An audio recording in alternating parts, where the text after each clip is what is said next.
እሳቸው ባንቺ እድሜ ክልል የሚሆን ልጅ አላቸው። እናንተ ትምህርት ቤት ነው የሚማረው። አውቃለሁ። በጣም ጥሩ፣ በደንብ ተግባቢው። እስካሁን ድረስ ቦይፍሬንድ ጓደኛ ምናምን እያልሽ ስትንዘላዘይ ዝም ያልኩሽ ልጅ ነሽ ብዬ ነው። አሁን ግን በጣም ትልቅ ሴት እየሆንሽ ነው አይደል እንዴ? ስለዚህ ይህ ሀብት ንብረት የሚመለከተው አንቺን ነው። የአቶ መስፍንን ልጅ ነው ማግባት ያለብሽ።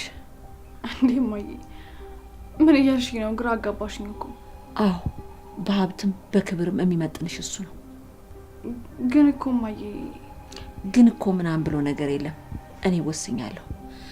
ከእኔ ቁጥጥር ውጭ እወጣለሁ ብትይ፣ ውልፍት ትላለሁ ብትይ የማይሆን ነገር ነው።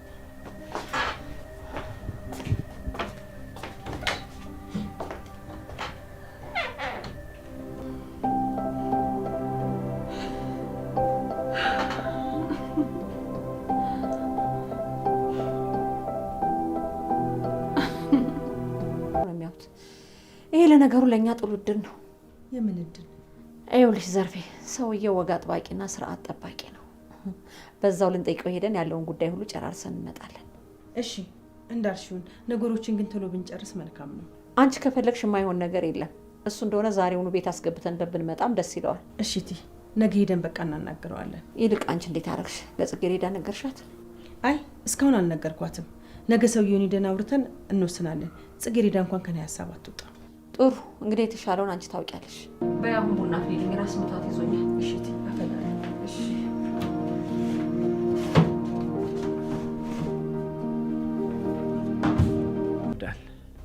ቆይ፣ ገጠር ናቸው ነው ያልከው? ገጠር ማለት ይሄ ብዙ ከብቶች ያሉበት የሚጠፈጠፈው ነገር ነው ያለበት ነው? አዎ። ምን ነው ደበረሽ? አይ እንደዛ ስላላሰብኩ ነው። እና እንዴት ይሆናል ብለሽ ነበር ያሰብሽው? አለ አይደለ፣ ብቻ እንደዛ አላሰብኩ። እንግዲህ የፌቨን እናት ራስ ወዳድነት እንደቀጠለ ነው። በራሷ እንዲሆንና እንዲሁም እንዲከናወን የማትፈልገውን ነገር በሰራተኛዋ ልጅ ወይም በጽጌረዳ እንዲሆን አሁንም ቆርጣ ተነስታባታለች። ታዲያም አሁን ላይ ሳንውል ሳናድር ለሽማግሌው መዳርና እንዲሁም መጋባት አለባቸው በማለትም የጽጌረዳን እናት እያስጨነቀቻትና እንዲሁም ያስጠበበቻት ትገኛለች። በምትኩ ደግሞ ለራሷ ልጅ ለፌቨን እጅግ በጣም ጠበቅ ያለ ትዕዛዝ ሰጥታታለች። ይኸውም የባለ ሀብቱ ልጅ ለአንቺ የሚሆንና እንዲሁም ከእድሜሽ ጋር የሚሄድ ስለሆነም ጠበቅ አድርገሽ መያዝ አለብሽ። አሁን ላይ ክብርሽን የሚመጥንና እንዲሁም ሀብቱ ሁሉ ይመለከትሻል እሱን ካገባሽ በማለትም እንደምታገባውና ከዚህ በኋላም ቦይፍሬንድ እያለች እንደምትንዘላዘልም ማቆም እንዳለባትም ነግራታለች። ታዲያ ይህንም በማስመልከት ፌቨንም ቢሆን በጣም ደስ ብሏታል። ምክንያቱም ነብዩን ስለምታፈቅረውና ስለምትወደው። ይህንንም እንግዲህ በማስመልከት አሁን ላይ ጽጌረዳ ጥሩ ውጤት ስላመጣችና ከዚህ በኋላም ጠንክሬ መማር አለብኝ በማለትም እናቷን ለማገዝና እንዲሁም ከትምህርቷ ጎን ለጎን ኑሮን ለማሸነፍ የተመላላሽ ስራን እየሰራች ቢሆንም ነገር ግን ከቤት ያለችው የፌቨን እናት እየኮተኮተችም ለእናቷ የማይሆን ነገር ትናገርባታለች። እንዲሁም ከጎረምሳ ጋር እየተንዘላዘለች ከምትውልና ከምታድርም አሁን ላይ ለሽማግሌው ድረሽ ለምን አርፈሽ አትቀመጭም? ከሀሳብ ትገላገያለሽ በማለትም ሁሉንም ነገር አስረግጣ ነግራታለች። ታዲያ የጽጌረዳ እናትም ያለችውን ነገር በመስማትም አሁን ላይ ልጄ አጉል ቦታ እንዳትወድቅብኝ በማለት ሁሉንም ነገር እሺ አሜን ብላ ተቀብላለች። በሌላ በኩል አሁን ላይ ነብዩ ጽጌረዳን በጣም እያፈቀራትና እየወደዳት መጥቷል። ነገር ግን መኮንን ጓደኛው ምንም አልተዋጠለትም። ምክንያቱም እንደዚህ እንደ በፊቱ ልጆችና እንዲሁም ሴቶችም እሷ ተረኛ እንድታደርጋትን አልፈልግም። አንተ እኮ ሴቶችን አጥብቀህ መያዝ አትወድም፣ እንዲሁ ለጊዜያዊ ስሜት እንጂ በማለትም እየነገረው ነበረ። ነገር ግን ነብዩ እኔ እንደዛ አይደለም፣ እንደ ሌሎች ሴቶችም አይደለም። እኔ ለጽጌረዳ ያለኝ ስሜት በጣም ልዩና እንዲሁም በጣም ከሚገባው በላይ ነው በማለትም እንደሚወዳትና እንደሚያፈቅራትም ገልጾለታል። ሰላም ጤና ይስጥልን ውድና የተከበራችሁ የቻናሌ ተከታታዮች እንደምን አላችሁ? ዛሬም እንደተለመደው በጽጌረዳ ድራማ መጥቻለሁ ማለት ነው።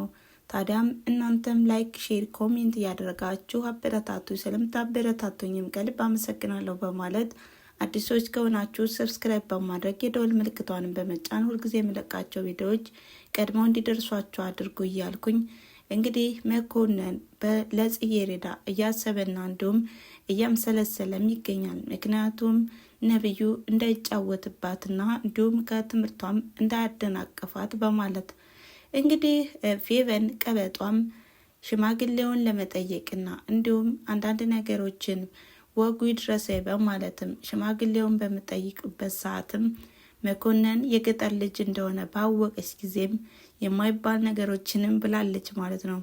እንግዲህ ቀበጥም ስለሆነች የከተማ ልጅም ስለሆነች አሁን ላይ ገጠር ማለት ያ ከብት የተሰበሰበበት እንዲሁም እበት ያለበት ነው ማለት ነው በማለትም ብዙ ነገሮችን እየተናገረችም ሰምተናታል።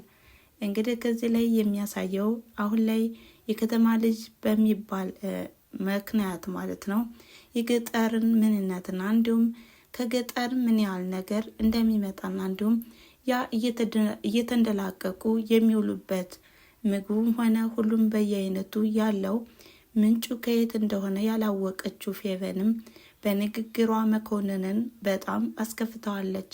ታዲያ ሽማግሌውን ለመጠየቅም ሲል ብዙ እያወራና እንዲሁም እየተንከባከበውን ባለበት ሰዓት ነበረ ፌቨን ጅለኛ መታ ብዙ ነገሮችን ቀበጣጥራ ያስወጣቸው። በሌላ በኩል አሁን ላይ ነብዩ እንግዲህ ጽጌረዳን በጣም እንደሚወዳትና እንደሚያፈቅራትም እሱም ገልጾ ባይነግራትም ከእይታውና እንዲሁም ከአንዳንድ ነገሮችም እየለየበት ነው። ነገር ግን እንግዲህ ፌቨንም ቢሆን በጥላቻና እንዲሁም በምቀኝነት ነበረ ስትመለከታት የነበረ። ምክንያቱም ነብዩን በጣም ታፈቅረዋለች፣ ትወደዋለች። ታዲያም አሁን ላይ የፌቨን እናትና እንዲሁም የጽጌረዳ እናት በአንድ ላይ ሁነውም ሽማግሌውን ለመጠየቅ ሲሄዱም እግር መንገዳቸውን የሽማግሌውንና የጽጌረዳን ጋብቻም ጨራርሰን እንመጣለን በማለትም መክረዋል ማለት ነው። ከዚህ በኋላስ በምን አይነት መንገድ ይመጡ ይሆን?